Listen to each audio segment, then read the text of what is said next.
성도 여러분, 우리는 아브라함을 믿음의 조상이라고 부르면서 그가 받은 복을 부러워합니다.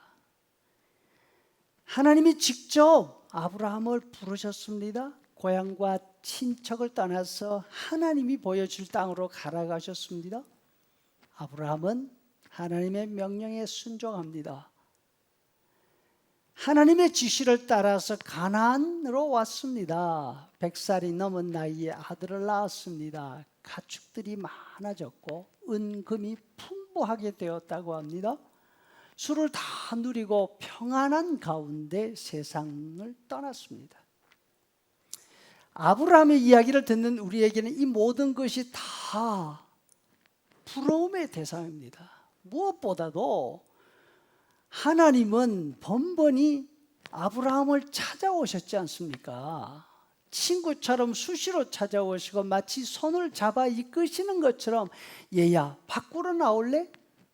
동서남북을 둘러보라고 하십니다. 밤하늘의 별들을 보라고 하십니다. 그리고 이렇게 말씀하시는 듯 합니다. 봤지? 이 모든 것이 다 네게 될 거야. 우리한테도 그렇게 말씀하면 신날 텐데.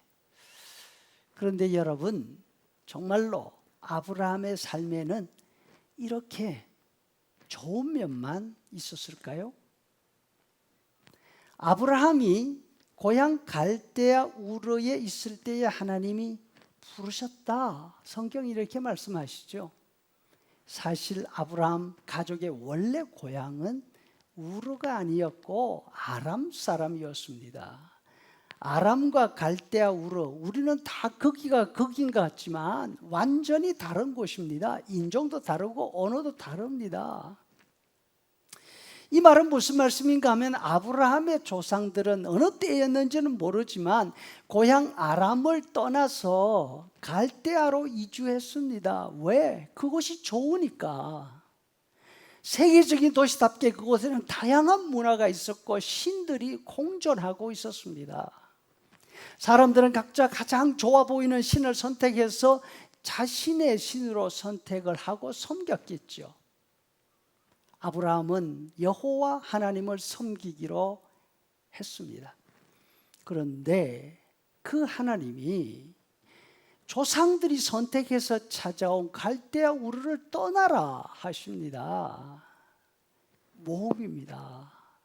그 말씀을 따라서 우르를 떠나 가나안 땅으로 왔습니다. 그러면 가나안에 온 아브라함의 삶은 어땠을까요? 하나님이 직접 말씀하신 말씀에 순종해서 온 여정이니까 아무런 문제가 없어야 할 것입니다. 기대했던 것 이상으로 좋은 일이 날마다 벌어져야 했을 것입니다. 그런데 결과는 정반대였습니다. 가나안 땅에 도착하기도 전에 아버지와 형이 세상을 떠나고 어린 조카까지 떠맡아야 하는 처지가 되었습니다.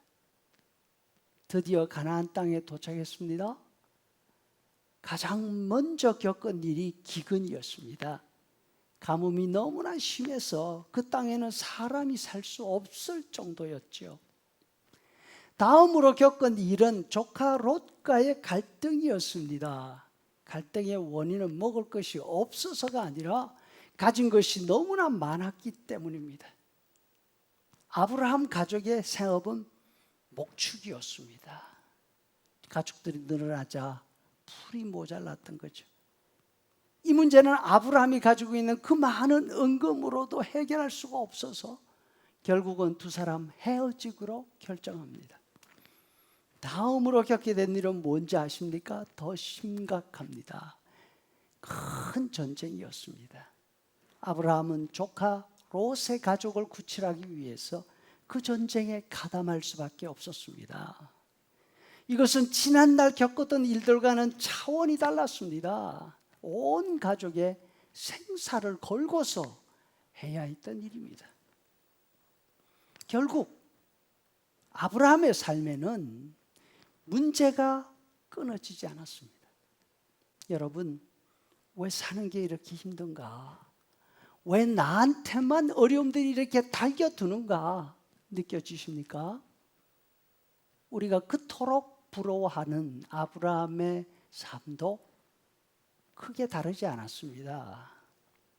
하지만 그는 자신이 선택한 여호와 하나님을 끝까지 신뢰합니다. 하나님의 말씀을 붙들고 평생을 살아갑니다. 그 말씀이 뭐죠? 바로 내가 너의 하나님이 되겠다. 너희에게 복을 주겠다. 하신 이 말씀이었습니다. 우리도 세상 많은 선택지 가운데 예수님을 우리 주님, 우리 하나님으로 선택했지 않았습니까? 그 예수님을 믿으면서 살아가기로 결단한 것이죠.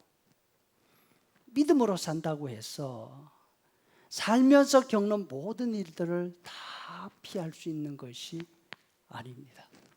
그럼에도 불구하고 하나님께서 우리 하나님이 되셨다. 그리고 어떤 어려운 가운데서도 나와 함께 하신다.